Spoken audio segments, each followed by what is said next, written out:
Salam salam olsun sizlere.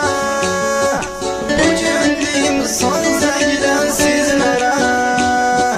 Biz gedirik bize yaxşı yol olsun. Sağ ol, sağ ol, sağ ol, sağ ol müəllimə. Biz gedirik bize yaxşı yol olsun. Sağ ol, sağ ol, sağ ol, sağ ol müəllimə. 10 milli əziyyətimiz bizim. İnanmıram bir dəhələr yerə.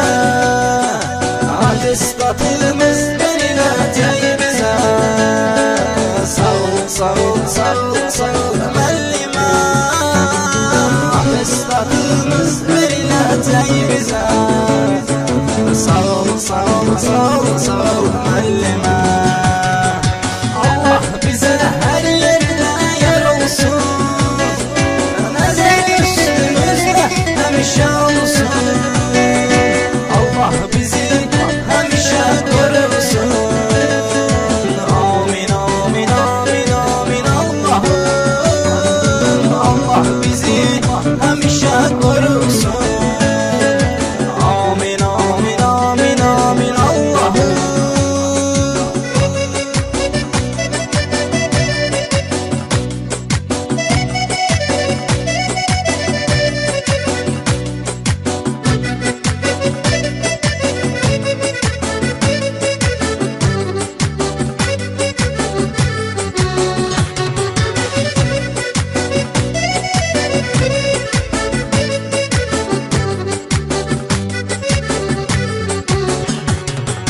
Dörd dəstən demək olar həmişə. İkinci mərtəbə yenə bəndərə. Aşağı rəşadqa birinci mərtəbə. Sallama, sallama